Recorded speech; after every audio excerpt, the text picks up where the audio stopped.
astrolophile, bienvenue dans les énergies de la semaine du 14 au 20 mars. Comment vas-tu? Qu'est-ce qui se passe de bon dans ta chaumière? Moi, ça va bien parce que là, justement, le 20 mars, techniquement, sur le calendrier, c'est le printemps.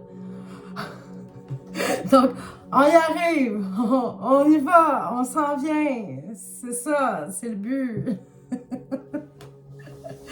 Et en attendant, ben, ça va être quoi nos belles énergies? Qu'est-ce qu'on va vivre dans cette semaine du 14 au 20 mars? As-tu fait ton choix de jeu? Le premier jeu! Là, t'es là, ok, pourquoi Karine de même? Qu'est-ce qui se passe, Annie?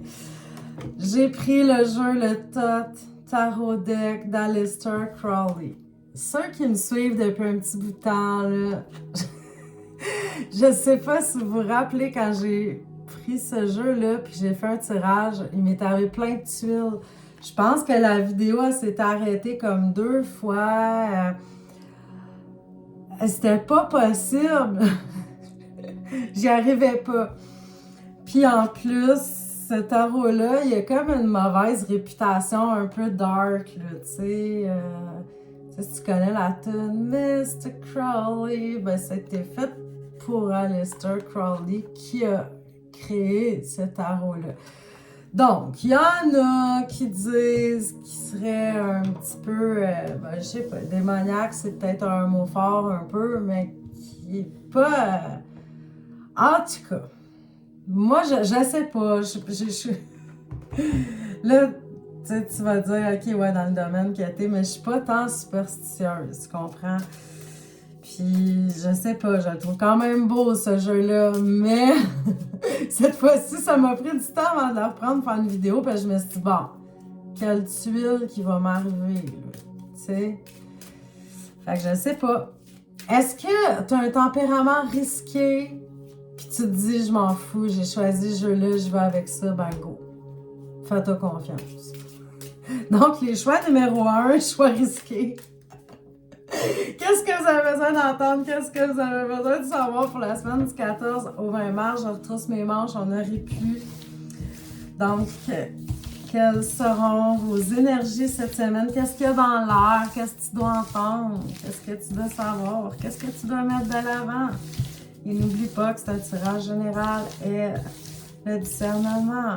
Ne pas tout prendre au pied de la lettre et de le transposer dans ton existence. Allons-y, allons-y. J'ai de la misère à la tourner. Ah, ben quand même. À date, ma vidéo n'a pas coupé. Non, tout est beau. Les cartes sont positives. Tu commences la semaine avec la carte de la tempérance. Donc, c'est smooth. Hein? Si tu as affaire à communiquer avec quelqu'un, c'est le temps. C'est une belle carte de communication aussi, de bien s'exprimer en douceur. On est dans l'ouverture de l'autre. C'est une carte aussi où on prend soin de soi, la tempérance. C'est un petit peu comme si on se sentait en vacances, qu'on se fait du bien. On prend ça smooth. Tu sais, la carte qui pourrait représenter Roger Bontemps, c'est la tempérance. Et voilà. Au milieu de la semaine, on avance un petit peu plus parce que la tempérance n'est pas tellement dans l'action, elle bouge pas beaucoup. Mais dans le milieu de la semaine, on a la carte du chariot qui fait, ben peut-être que vous avez des déplacements à faire aussi en milieu de semaine. Mais avec la carte du chariot, on avance, on fonce, on s'est donné un but, puis on y va. Alors, tu sais, si tu as des projets, des choses en branle, mais c'est peut-être le bon moment vers le milieu de la semaine pour foncer un petit peu plus à fond là-dedans. Et vers le week-end, vers la fin de la semaine, on a la carte du pendu, mais elle n'est pas à l'envers. Ben oui, le personnage est à l'envers, mais parce qu'il est pendu par le pied. Mais ta carte est à l'endroit, tu comprends bien.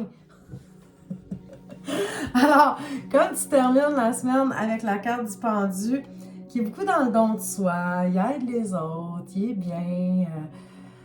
Tu vois, il est pendu, mais il n'essaie pas de se déprendre. Tu sais, donc, il y a un lien fort avec les gens autour, mais c'est pas étouffant. Il y a aussi un petit côté méditatif à cette carte-là. Peut-être que tu vas prendre ton temps. que tu vas vouloir observer les choses avant d'agir, mais c'est très paisible, très calme, très positif comme semaine. Alors, désolé, Mr. Crowley, j'allais vous faire une mauvaise réputation, mais finalement, non, je vais pas parler tout de suite, là, tout d'un coup que la vidéo bug. Eh non, c'est pas parti pour ça. Donc, le choix numéro 1, vous avez une belle semaine. Maintenant, les choix numéro 2, c'est le tarot des sorcières. Je me suis dit, si M. Crowley vient trop me hanter, qui me cause des problèmes, mais je vais demander l'aide des sorcières. Hein, parce que moi, j'en connais plein de sorcières. Hein, dans la chaumière des sorcières lunatiques.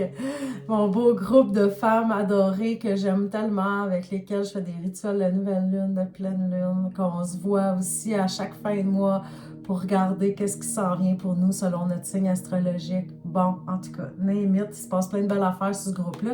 Je vais te laisser le lien en haut, si jamais ça te tente de venir nous rejoindre. Donc, ceci étant dit, j'ai pris le tarot des sorcières pour me protéger d'Aleister Crowley.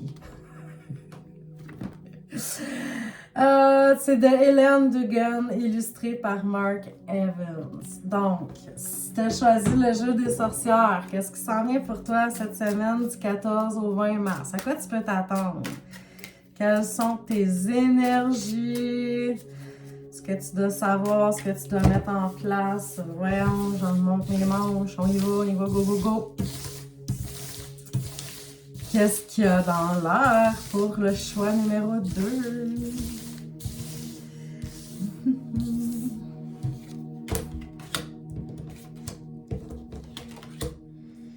Bon, on commence la semaine avec une certaine fragilité, hein, avec l'empereur inversé. Ben, peut-être que physiquement, tu te sens pas à ton top. Peut-être que tu te sens un petit peu... Tu sais, quand on dit se sentir déraciné, là, on se sent moins en sécurité.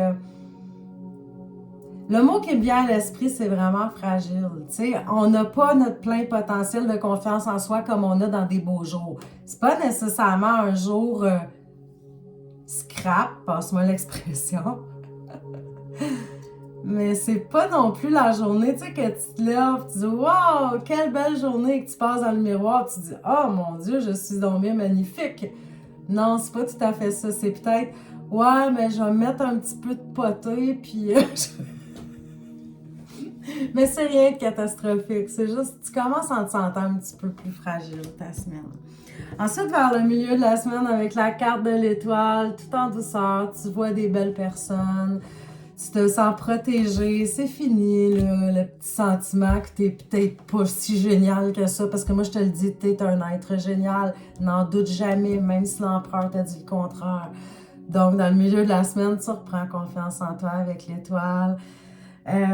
Peut-être aussi que tu penses un petit peu à ton avenir, tu te reflètes, c'est songeur, mais tout en douceur, tu fais des beaux rêves. C'est beau comme milieu de semaine. Et tu poursuis avec les astres, parce que là, tu es parti avec une étoile pour t'en aller vers la lune, qui est elle aussi très enveloppante. C'est une lune. La carte de la lune est une carte très maternante, c'est une carte d'énergie féminine. Sauvez-vous pas les boys, même si t'es un homme, t'en as de l'énergie féminine toi aussi. Donc peut-être que ce week-end, ça va être ce que vous allez mettre de l'avant, les choix numéro 2. Vous allez aller dans votre monde intuitif, votre monde intérieur. Vous vous sentez bien dans votre maison aussi, hein, parce que c'est une carte qui représente le foyer aussi. Donc, on se sent bien chez soi, on se sent bien à l'intérieur de soi. En même temps, la lune, c'est pas une carte pressée. Tu sais, c'est ici, on pensait à nos projets, puis là, on tombe dans la lune, dans tous les sens du terme. Mais peut-être qu'on est juste en train de mijoter ça. On n'est pas encore à l'étape de faire un pas vers l'avant, mais en quelque part, on y pense, hein? Ça avance quand même d'une certaine façon. Alors, c'est une très belle semaine aussi pour les choix numéro 2 qui avaient pris le tarot des sorcières. Et on va terminer avec le choix numéro 3, la joie de vivre. Joie de vivre tarot, parce que là, c'est le printemps là, qui est à notre porte. Yeah, la joie de vivre, yes, yes, yes, de Paulina Cassidy. J'ai pris un de ces jeux aussi la semaine dernière, donc je sais pas. Je suis comme dans un petit mood de Paulina Cassidy. La semaine passée, c'était le Paulina Tarot que j'avais pris. Là, c'est le Joie de vivre tarot. Mais les illustrations, ça ressemble beaucoup. Moi, c'est ce que j'aime d'elle. C'est tellement plein de petits détails. C'est... Je sais pas, il émane comme une espèce de tendresse enveloppante de ces cartes-là. Alors, le choix numéro 3, c'est quoi vos énergies pour cette semaine? À quoi vous pouvez vous attendre? Qu'est-ce que vous avez besoin d'entendre? Qu'est-ce que vous avez besoin de savoir dans ce tirage général pour la semaine du 14 au 20 mars? Qu'est-ce que ça dit? Qu'est-ce que ça dit? Contrairement à son nom de tarot Joie de vivre, la semaine n'est peut-être pas si cool, mais c'est peut-être pas tout perdu. OK. On commence ici aussi avec une impératrice inversée. Vous savez, tout à l'heure aussi, on en avait eu une. Mais c'est pas si grave, une impératrice inversée. C'est que les choses se passent pas nécessairement comme prévu. On a peut-être des petits délais. On a de la difficulté à faire officialiser nos projets. On a... aussi, c'est une carte de communication, d'écriture. Tu sais, quelqu'un qui écrirait des textes, ça pourrait être le syndrome de la page blanche. Exemple. Donc, les choses qu'on voudrait faire, qu'on projette, ont de la difficulté à se concrétiser. Vers le milieu de la semaine, il y a la carte du jugement. C'est comme si, inversé encore là, c'est un petit peu comme si vous essayez de lâcher prise sur quelque chose, mais vous avez énormément de difficultés à le faire. C'est comme si ça se fait pas tout seul. Tu as envie de lâcher prise, tu as envie de laisser aller, mais il y a quelque chose qui te ramène tout le temps. Parce que c'est une carte de libération, de guérison, mais vu qu'elle est inversée, c'est pas que tu guéris pas, puis c'est pas que tu te libères pas, mais c'est un petit peu plus lent. Tu as un petit peu de difficulté à y arriver. Et tu termines la semaine aussi avec le pape inversé.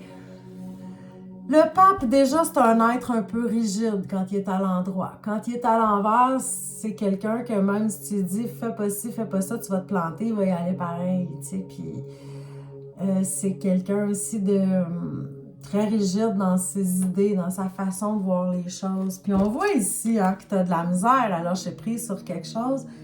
Puis là, tu as le pape qui s'en tient à ses positions. Peut-être aussi qu'il y a quelque chose qui pourrait se régler, mais que tu n'aimes pas de la manière que ça se passe. C'est pas ça que tu avais prévu. Fait que tu t'accroches à la façon que tu voulais que ça se passe. Ça ne te donne rien de bon de t'accrocher là-dedans. Ça ne donne rien de bon. Je te dirais de voir ça peut-être aussi comme un petit coaching, en fait, de se dire peut-être que je peux remettre mon pape à l'endroit et m'ouvrir l'esprit, avoir foi que les choses vont bien aller, tu sais, de ne pas m'en tenir à ma façon de faire exactement. Mais aussi, le pape inversé peut représenter qu'il y a quelque chose qui se passe qui n'est pas dans nos valeurs. Alors, évidemment, s'il faut que tu piétines tes valeurs pour avoir autre chose, là, je te comprends très bien de rester sur tes positions. Donc, c'est à toi de faire le discernement, savoir si c'est toi qui dois s'ouvrir un petit peu plus l'esprit ou si la situation,